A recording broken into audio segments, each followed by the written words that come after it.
Okay, the next one is fiber for the fiber analysis. So what is fiber? Fiber is the smallest unit of a textile material woven or twist together to form thread or yarn. There are two types of fiber, which is natural fiber or synthetic fiber. Synthetic fiber ni biasanya man-made, and natural fiber is from the plant and animal fibers. So the example of the synthetic fiber: polyester, rayon, nylon, acetate, acrylic, then spandex. So for the natural fiber is from the silk, cotton, wool, mohair, cashmere. So forensic of the fiber analysis, the cross transfer of fiber often occur in the case which there is person to person contact. So more contact, more fiber transfer. Step of fiber analysis. The first step, the fiber analysis, is compare the color and diameter. The dyes also can be further analysed with the chromatography, which use solvent to separate the dyes chemical constituent. So kita boleh identify the analysis of fiber from the color, diameter, dan juga sometimes from the dye. So what can we use to identify and compare fiber for the forensic evidence? The first one is the fiber cross-section, and then the second one, microscope test, burn test, thermal decomposition, and chemical test. For the fiber cross-section, the cross-section of man-made fiber can be manufactured specifically. So kita akan tahu daripada SEM analysis macam mana dia punya cross-section view.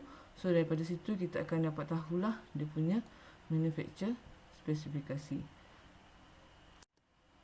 So the next one is the microscopic examination. So microscope test is very effective for testing the natural fabric. So the difficulties can be faced while testing synthetic fabric, as many of them have similar appearance. However, one must know what the fiber looks like under microscope, as many finishing process like messurizing and delustering change the appearance of the fiber under microscope. So the dark color fabric cannot be tested with the microscope, as the light cannot pass through the dark substance. Biasanya kain yang cerah lah yang boleh digunakan, sebab dia bila guna mikroskopik ni dia ada light penetration. So the fabric, either the textile dyes have been removed by stripping, bleaching, they have to be chemically tested. So a compound microscope use light. So microscope kita akan gunakan penetration of the light. So the comparison microscope, two compound microscope joined by an optical bridge, is used for more precise identification. So the first one is the phase contrast microscope. The second one is the scanning electron microscope, SEM lah. So the natural fiber have their own peculiar structure, spot lines, and other marks that help to identify them. For the cotton, under microscope it looks like flat spiral, twist ribbon-like tube with rough granular surface. So daripada contoh bila kita letak bawah microscopic examination, so kita akan nampak kalau dia cotton dia bentuk macam ni, kalau dia adalah linen dia bentuk macam ni, multiple side cylindrical filament. So macam ni lah kita identify what types of fiber in the evidence. So kalau macam untuk wool, macam mana the structure from the microscopic analysis. So ni adalah bentuk dia lah. And then for seeds, composed to filaments as symmetrical shapes. And then for the synthetic fiber, it's difficult to identify through microscope due to the similar appearance of many fiber. For example, rayons has uniform diameter with glass-like shine.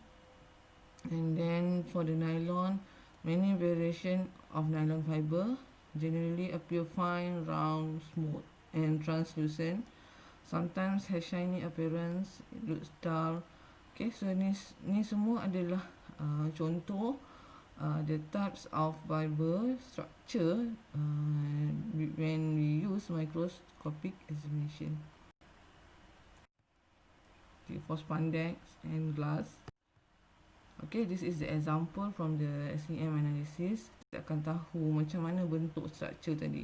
So tadi untuk setiap types of natural fiber dan juga synthetic fiber, dia dah bagi tahu bentuk dia macam mana sepatutnya. So bila kita letak di bawah SEM, so kita akan nampak lah. Contoh kalau dia bentuk macam ni, dia adalah cotton.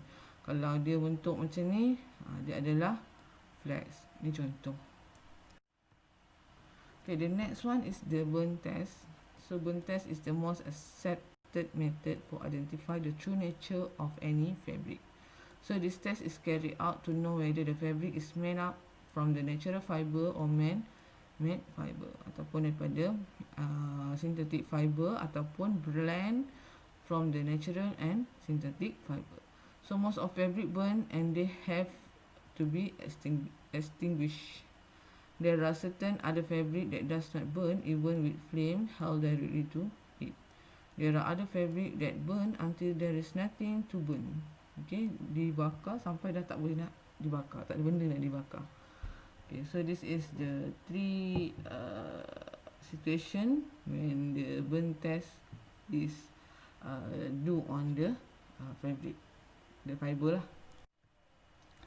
So the fiber can also identify through the smell of the smoke during the burning process, and then from the ash or matte bit that remains after it's burned. So some of the fabric are blends, and the blends of fiber may take burn test rather unreliable test for fiber content. So kalau yang blended antara natural dan juga sintetik, biasanya akan menggunakan burn test. So the reaction of fiber to the burn test. So for example, kalau cotton, a cellulose fiber, so it burns may flare up when it lit. Okay, it melt bits is left by it. After burning, it continues to glow. It give out smell like that of a burning paper. So the smoke is grey or white.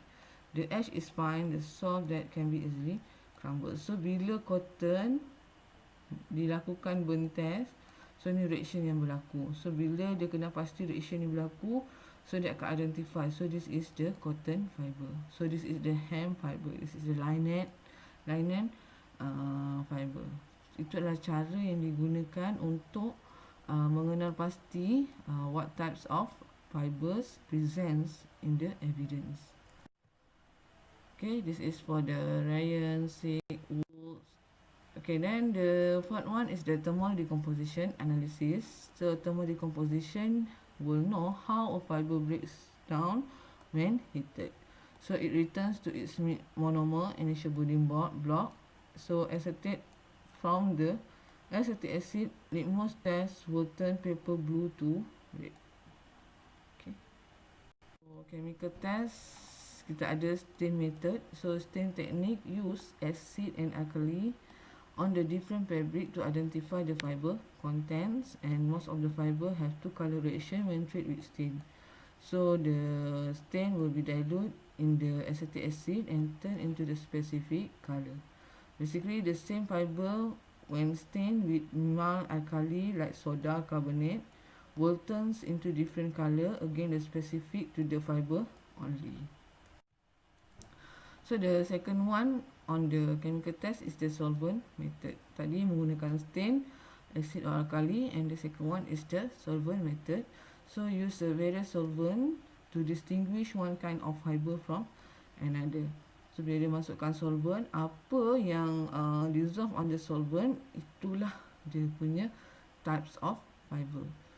So different solvent procedure are adopted to separate and identify the fiber that are combined together. It become very difficult to use solvent method in view of fiber that have similar chemical characteristic. So kalau yang mempunyai fiber yang mempunyai chemical characteristic yang sama, adalah susah bila menggunakan solvent method. Sebab bila dia punya karakteristik sama, dia akan dissolve dalam solvent yang sama. So when more fiber are mixed to produce blended fabric, also become tough to identify the fiber with the help of solvent method. However, it's very effective method for cross-checking, but in order to have accurate report, the fabric has to be cleaned through the finishing chemical or should also be removed completely. Sebab some fiber baju dia akan dimasukkan finishing chemical untuk dia punya kain tu lah. Contoh kain tu nak colour dia kekal ke, dia akan tambah finishing, ataupun dia nak bulu tak tertanggal lah, so dia akan tambah finishing chemical. So this finishing chemical will affect on the solvent method analysis, or other analysis also would affect by the finishing chemical.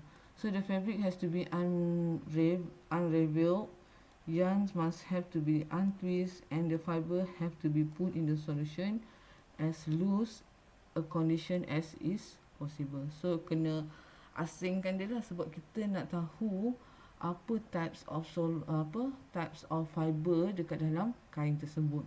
So kalau kita tak pecahkan dia, kita tak leraikan kain tu, kita tak dapat nak dissolve that kain dalam solvent.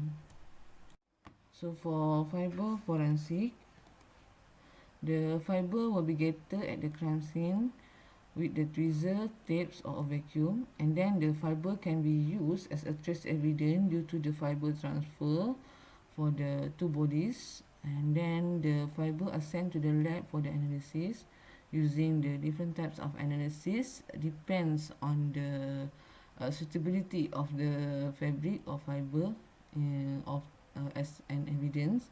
And then the fiber from the scene are compared to the victim. So kita akan compare lah untuk victim dan juga yang melakukan kesalahan tu, kita akan comparekan sama ada fiber daripada yang transfer from the victim dan juga pesalah tu adalah sama ataupun tidak. So any inconsistency is sufficient to cancel the association. Kalau ada salah satu yang tak match je, dah boleh cancel the association lah. Tak ada tuduhan, tak boleh dijadikan sebagai evidence yang menyatakan dia bersalah.